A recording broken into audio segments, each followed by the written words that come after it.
Honorable Chairman, sir, I rise today to speak against the motion and in support of the amendments moved by my party to the Honorable President's address. Far too many of our fellow citizens today languish in jail or bear the burden of judicial and police harassment simply for asking questions of this government or choosing to voice an opinion on the state of affairs in our country. So I, as a parliamentarian, garbed in parliamentary privilege, now choose to use this platform that the people have given me to ask the questions that the people want to ask and to give voice to their thoughts, so that this government may know that arresting, attacking, and repressing voices will not hold. I trust my honourable colleagues on the treasury benches will not shout me down, that you, Mr. Honourable Chairman, sir, will let me speak for the entirety of my allotted time, and that Lok Sabha TV, paid for by taxpayers' money, will not turn the screens off. The American journalist Elmer Davis's words about the United States are just as relevant to the celebration of the 72nd anniversary of the birth of our republic. That this republic was not created by cowards, and cowards will not preserve it. So today, I speak of cowardice and courage and of the difference between the two. Of those cowards who hide behind the false bravado of authority, of power, of hate, of bigotry, of untruths, and dare to call it courage. After all, this government has turned propaganda and disinformation into a cottage industry, whose biggest success is the recasting of cowardice as courage. I will lay out various instances where this government has demonstrated courage. The government claims it has shown courage to bring in a law that questions on arbitrary parameters who is or who isn't an Indian. The Citizenship Amendment Act was passed in 2019 in this House on the pretext of granting citizenship to persecuted Hindus and other minorities in neighboring countries. At the same time, it threw into an abyss of insecurity millions of Indians who had been living in this land for generations. But the rules by which this act will be implemented were not yet prepared by December 2020, according to the Ministry of Home Affairs. The deadline has yet again been extended till April 2020. If indeed this government cares so much for those persecuted in neighboring countries, why does it miss deadline after deadline to notify these rules? And meanwhile, very many of us have mustered the courage to tell the government, "Kagaz nahi dikhayenge." Trying to exert central influence over Shantiniketan, Tagore's haven, is not enough to change your colors. Only a small portion of Jana Gana Mana was adopted as our national anthem. I urge the government to read the rest of it. Maybe it will help you understand Tagore, as you call him, and Bengal a little better. My colleague, the respected floor leader of the Congress party, happened to also quote these very words. But I think repeating them over and over again would do our nation some good. Ahoraho tabo aobhan procharito shunitabo udaro bani.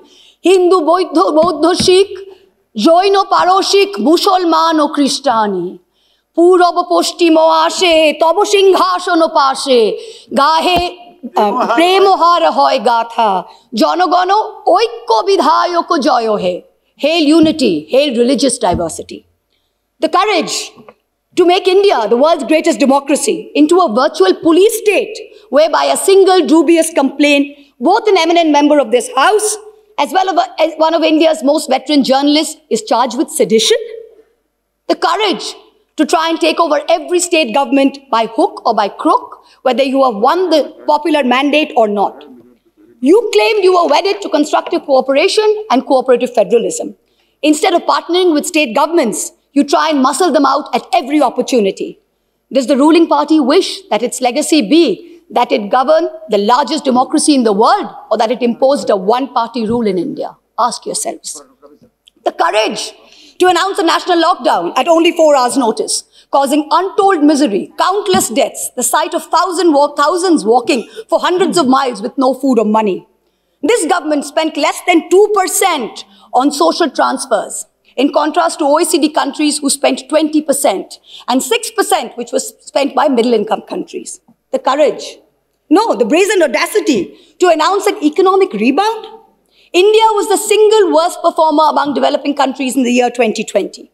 Even if we believe this government's economic survey, the economy was lower by 7.7% in 2020 and will rise by 11% in 2021. So in effect, by 2022, that is over a 2-year time span, the economy will be flat, just at the 2019 GDP number. The survey proclaims that growth is the biggest poverty alleviator. Honorable members of this House, we are going to have no growth for 2 whole years. I don't understand the celebration.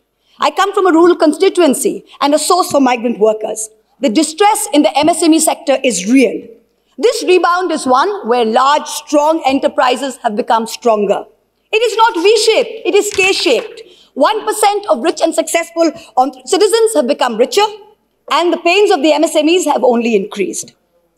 The government had the courage to say that it gave 1,13,000 crores via the direct benefit transfer scheme, only to take the same money away from those very same people and the middle class in the way of increased cess on petrol and diesel. We are not a nation that is growing and sharing its wealth. We seem to be a nation that is only finding ways to share our poverty. The hype today is that post-budget, the Sensex jumped.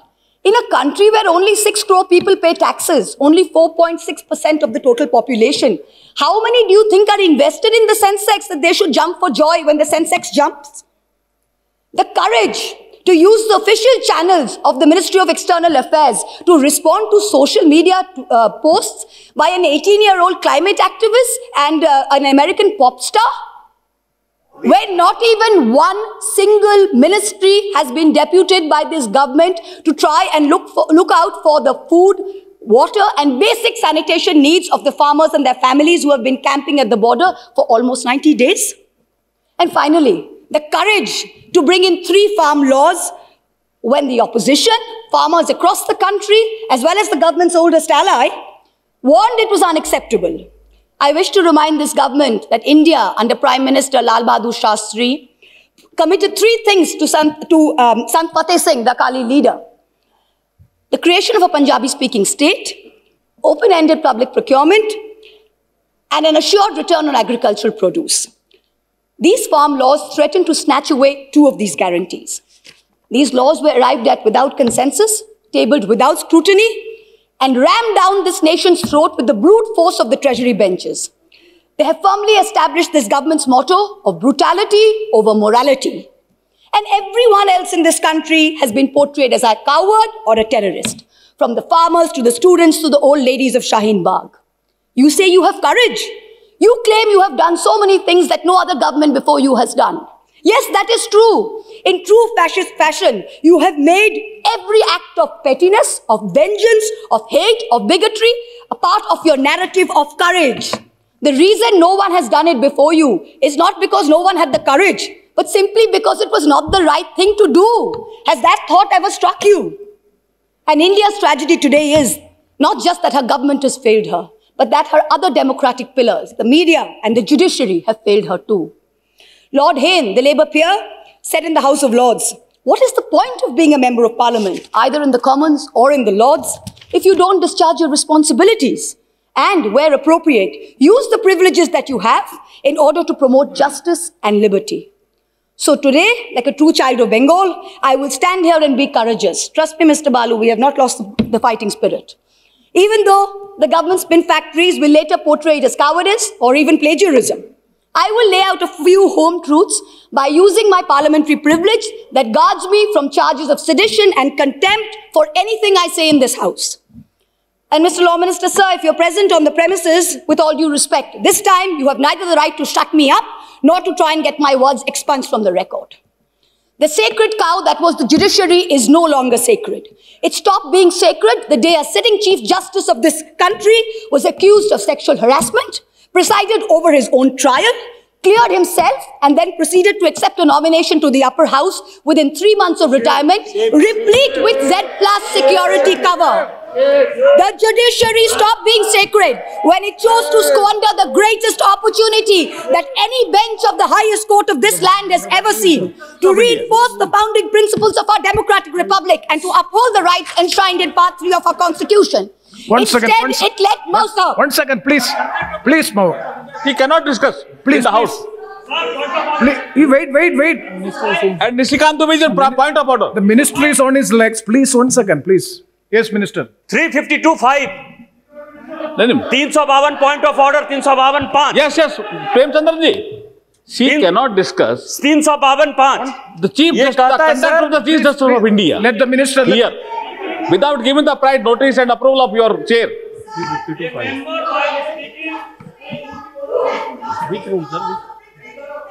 Please, please, please, please.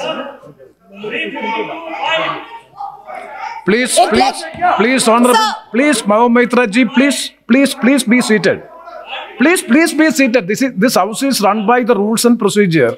When a member seeks a point of order, definitely it is a right of the member. So I have to hear them, and I will pass the order, pass the rulings. Please. 352(5).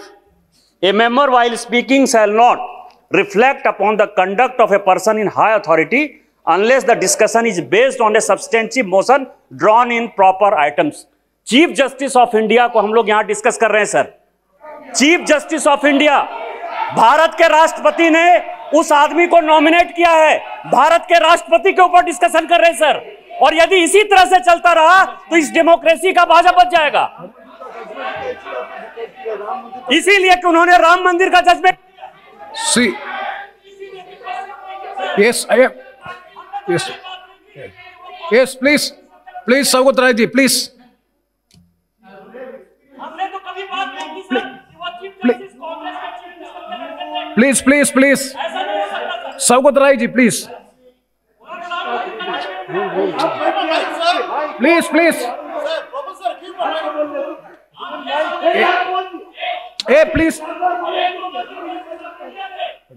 चार बार नहीं sir, हमें Saugat Rai ji, आप sir, आप बोलिए ना, आप बोलिए. That member is shouting. Please. Sir, Under what rule? honorable member under 352(5). Oh, please. I am going for an explanation. When the honorable member Mahua Moitra spoke, she did not refer to any person by name. She did not mention anybody. And what? Meghwal ji, aap kuch nahi samajhte, baithiye. Number 2, she referred to a person who was the Chief Justice. If that man would be Chief Justice now, no motion, no mention could be made against him, excepting by way of impeachment or accepting by a substantive motion. That man is a retired Chief Justice. He is not a man in high authority, and his name has not been mentioned. Not one word of what Mahua said should be expunged. I appeal to your good sense, sir, and your fair play and justice, that don't let this lady be stifled by the lenience of this ruling party. Yes, Honorable Minister. मैं ये कह रहा था chairman साहब, ये जो माननीय सदस्य बोल रही थी, इसने सेक्सुअल हरेसमेंट का आरोप लगाया चीफ जस्टिस ऑफ इंडिया पे. ये हमारे लिए शर्म की बात नहीं है, और इस हाउस में हम डिस्कस कर रहे हैं, और सौगत राय जैसा आदमी इसको डिफेंड कर रहे हैं. ये इतने विद्वान आदमी इनको डिफेंड कर रहे हैं. ये तो शेमफुल एक्टिविटी है. आप चीफ जस्टिस ऑफ इंडिया पे सेक्सुअल हरेसमेंट का आरोप लगा रहे हैं openly. Mahua Moitra ji, please. It is a misconduct of the member. Let me. Misconduct of the member. Let me pass the observation of the chair. We will go through the proceedings. If anything, it is affecting the higher authority, and anything which is unparliamentary, definitely it will be looked into and it will be corrected. Please try to avoid such observations. No, sir. Okay. Sir, it is extremely important that I not only not avoid, please, sir. It is very important that I not only not avoid them, but I bring them up, because I did not accuse the honorable gentleman of sexual harassment. Please. Somebody else did. A trial happened which he presided over. Number one, let me put it on record. I did not. It is a matter of great shame that someone sitting in the Chief Justice of India's chair, to which he had been appointed by the President of India, was accused of such a horrible act. I did not do it. Instead, let migrants walk to their deaths. Please. It let our greatest It should not be done. and modern It should freedom not be done. fighters rot in jail. She is repeating the And it target. now sits back as She a is not modern obeying the leader. order. Chairman sir, she is not obeying the order. Chairman sir, she is not obeying the order. Again, she is repeating. See, anything objectionable will not be there on the records. Please. Sir, Yes. sir, Obeying the order of the chair also. No, anything She is again repeating the same charges against the Chief Justice of India. sir, Please, is it on? Sir, I have already, Excuse me, sir. please, Mao Maitra ji, please be seated. Excuse me, sir. Please. Sir, you are welcome. Sir, Heidi. Mao Maitra ji, Hello. you have already made your observation. Yes, sir. Please, Let me continue with my speech. Please Let have the me- patience. Please let- have the patience to Yes, hear the sir. chair, please. Yes, sir. Please, Let me please. continue. See, the matter is there is. Let me continue my speech, And sir. please, Mr. you Chairman, please sir. wait. Thank you. Don't be so. Instead, What, madam? the judiciary stopped being sacred when it chose to squander the greatest opportunity Wonderful. that Yes. any bench of the highest court of this Mao land has ever Maitra seen. Mao Maitra ji, please address to the chair. Please hear the chair. Please be seated. Please be seated for 1 second. See, the matter, yes, 352.5. 356. I'm calling 356. Yes. 356. The Speaker, after having called the attention of the House to the conduct of a member who persists in irrelevance or in tedious repetition, either in own arguments or the arguments used by other members in debate, may direct that member of discontinue the speech. Again, he is repeating, sir. Yes. आपके observation के बाद again he is repeating. Nishikant Dubey ji, wait. Nishikant Dubey ji, we have already disposed of the issue. Yeah. See, if anything objectionable to the higher authority regarding the Chief Justice, any allegation is there, please. Definitely the chair will go through. Please. The chair will go through the proceedings. If anything is objectionable, definitely it will be expensed. Yes, please continue and please don't repeat it. Sir, the judiciary stopped being sacred when it chose to squander the greatest opportunity that any bench of the highest court of this land has ever seen to reinforce the founding principles of our democratic republic and to uphold the rights enshrined in Part 3 of our Constitution. Instead, it let migrants walk to their deaths. It let our greatest activists and modern fighters rot in jail, and it now sits back as a mute spectator when our young are prosecuted for cracking a joke. The judiciary seems to have forgotten the constitutional principle of separation of powers, that Parliament and Parliament alone can legislate. If something is bad in law, then the courts can strike it down or stay it on grounds of unconstitutionality. But unless it is so, the courts must do nothing. The government alone must face the consequences. If the government has brought in the farm laws which are not acceptable to people, then either the government will repeal the laws or the courts or the people will vote the government out. We urgently need the sagacity and courage shown by the high courts during the emergency when they delivered ADM Jabalpur and like decisions. The Supreme Court, unfortunately, is failing the common citizen and is being perceived as protecting the privilege and, ironically, only itself. A very large section of the Indian media has plummeted to new depths, both in terms of lack of factual reporting as well as the total absence of journalistic ethics. And yet, even when the bar is so low, the WhatsApp chat leaks detailing correspondence between a large government-leaning media channel and the head of the TV ratings agency expose the utter filth and the crony capitalism that, ironically, this government claimed to be saving us from. What is left of the resilient media is being targeted with the provisions of the UAPA and other draconian laws. You keep taunting the Congress about the emergency, but India today is in a state of undeclared emergency. But the government has miscalculated. There is a fundamental difference between cowardice and courage. The coward is brave only when armed with power and authority. The truly courageous can fight even when unarmed. Do not forget this. Do not forget this when you tell the authorities in Ghaziabad to clear the protest site overnight with the help of the police and the bureaucracy. You are not being courageous. You're a coward wielding power. The truly brave came in droves from villages wielding nothing but the belief that their cause is just. Only They one were speaker? propelled. One speaker. They were propelled by the spontaneous tears of their leader, not by the force of their water cannons. Do not forget this when you block the roads and cut the internet off in 17 of Haryana's districts. You are not being brave. You are a coward wielding power. The state of Haryana gives 10% of India's air force and contributes to 11% of the total strength of the Indian Navy. Its people can neither be termed anti-national, nor terrorists, nor gaddars. Do not forget this. When a peaceful 60-day movement is insidiously hijacked and then you slap FIRs on Punjab's farmers. You are not being courageous. You're a coward wielding power. Bhaghel Singh and Jassa Singh Ahluwalia, leading their missiles, captured Delhi way back in 1783 from the Mughals. Their descendants do not lead a lesson in courage from those who captured Delhi only in 2014.